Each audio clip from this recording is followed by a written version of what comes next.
હવે જાહેરનામું તો નથી આવ્યું, જાહેરનામું રહી વાત સાઈડની, અમે તો ધારાસભ્ય છીએ ને, આ કંઈ કોઈના બાપની પેઢી થોડી છે, બરાબર? એટલે આને માલિક પણ ના બનાવો. અહીંયા હું ધંધા થાય છે ને એ બધું છે અમારી પાસે, એ બધું લઈને બેસીશું ને તમે બધા જેલના હળિયા ગણતા થઈ જશો. અમને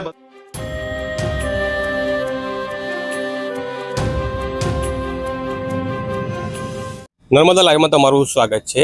આપણે અત્યારે ઊભા છે રાજપીપળાના વડિયા જકાત નાકા ખાતે આવેલા સર્કિટ હાઉસના કમ્પાઉન્ડમાં.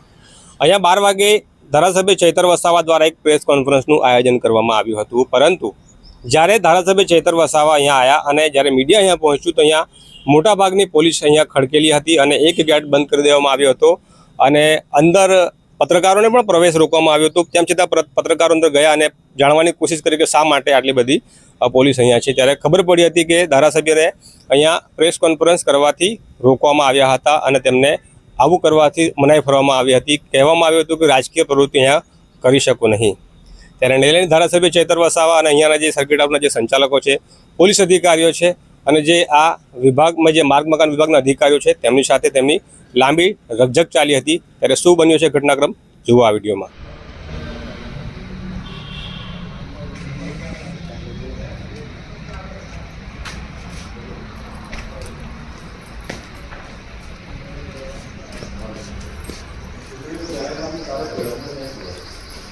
તમારા પર ચૂંટણીનું જાહેરનામું હોય તો આપી દો.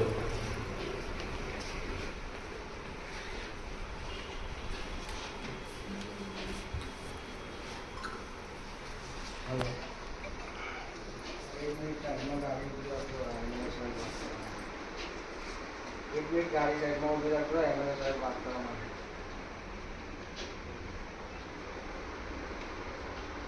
એને તો બોલાવી લો. કોણ છે? प्रजापति કોણ છે? श्याम भाई घाटी, श्याम घाटी મેનેજર हाँ, मैनेजर. હા શ્યામભાઈ.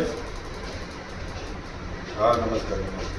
હવે આ તમારા જે સુપરવાઇઝર છે કોણ છે એવું કહે છે કે જાહેરનામું આવી ગયું છે, તો તમારા પર જાહેરનામાની કોપી હોય તો મને જરા આપી દો ને.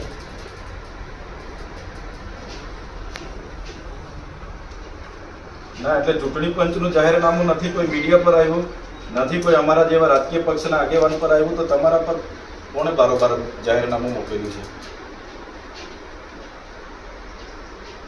તો નથી આવ્યું તો આ ભાઈ શું કરવા કહે છે કે ઉપરથી જાહેરનામું છે ને અહીંયા તમારે રાજકીય પક્ષના ધારાસભ્ય ચૂંટણી કે આપણે રાજકીય પક્ષના કોઈ આગેવાને કોઈ કાર્યવાહી અહીંયા કરો. હવે જાહેરનામું તો નથી આવ્યું, જાહેરનામું રહી વાત સાઈડની, અમે તો ધારાસભ્ય છીએ ને, આ કંઈ કોઈના બાપની પેઢી થોડી છે. હે તમારા બાપની પેઢી છે આ સર્કિટ હાઉસ? આ જનતાના પૈસાનું છે ને, જનતાની સેવાનું કામ અમે અહીંયા બેસી ના કરીએ તો ક્યાંથી કરવાના? અરે પણ આ ભાઈ ના પાડે છે મીડિયાવાળાને.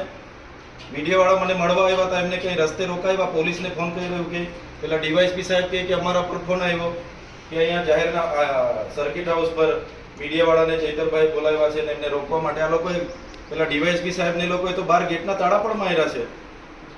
12 લોકો છે એમને પણ અંદર નથી આવવા દેતા. તમારી ફરિયાદ છે એવું કહે છે. તો તમારા પર ચૂંટણીનું જાહેરનામું હોય તો અમને આપી દો.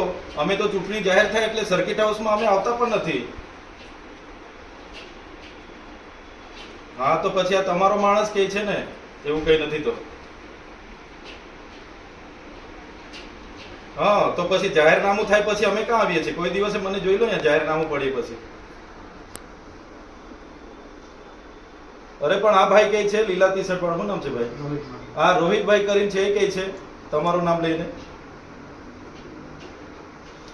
અને આ પોલીસમાંથી ડીવાયએસપી સાહેબ ને એમના પીઆઈઓ બધા આવ્યા. એમણે કીધું કે અહીંથી મેનેજરનો ફોન હતો અને અમને મોકલેલા છે, કોઈ ડીનો ફોન હતો ને એવું કે જાહેરનામું છે એવી રીતે મીડિયાવાળાને બહાર કાઢતા હતા. તો મીડિયાવાળા હું અમને મળવા આવે, અમે ધારાસભ્ય બેઠા હોય, લોકો મળવા આવે એટલે અમારે નહીં મળવાને. તો પછી આ ભાઈ તમારા કહે છે ને આ ગેટ વાળું તમે પોલીસને બંધ કરાવ્યું છે કે પોલીસે એમની રીતે બંધ કર્યું છે?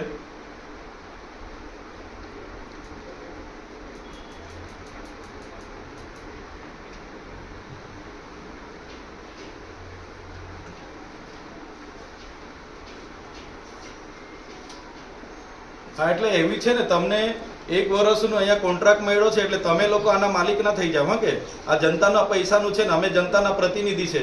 જે પણ લોકોની સેવાનું કામ હશે અમે અહીંયા બેસીને કરીશું. તમારે ચૂંટણીનું જાહેરનામું હોય પછી અમે ક્યારેય કોઈ સર્કિટ હાઉસમાં બેસતા નથી, બરાબર? એટલે આને માલિકપણું ના બનાવો. અહીંયા હું ધંધા થાય છે ને એ બધું છે અમારી પાસે, એ બધું લઈને બેસીશું ને તમે બધા જેલના હળિયા ગણતા થઈ જશો. અમને બધું ખબર છે અહીંયા હું તમારા ધંધા ચાલે છે તે, બરાબર છે? એટલે તમને 1 વર્ષનું કોન્ટ્રાક્ટ મળ્યો છે તો એ પ્રમાણે ચલાવો અને અમને તમે ના શીખવો. જો તમારી પાસે ચૂંટણીનું જાહેરનામું હોય આજની તારીખનું, આજે 1લી તારીખ છે, બરાબર છે? 12:30 વાગ્યા છે. હમણાં સુધીમાં જાહેરનામું હોય તો અમને આપી દો, અને જાહેરનામું ના હોય તો પછી આવી વાત અમને ના કરો. હા કે આ તમારા ભાઈને કહી દો. લો ભાઈ, હાલો. આમ લાંબા સમય સુધી આ રકઝક અને ઘટનાક્રમ ચાલ્યા બાદ ધારાસભ્ય ચૈતર વસાવા પોતાના સમર્થકો સાથે અહીંયાથી રવાના થઈ ગયા હતા અને તેઓ પ્રેસ કોન્ફરન્સ કોઈ ખાનગી પ્રીમાઇસીસમાં કરવાના છે તે પ્રકારની માહિતી હાલ મળી રહી છે.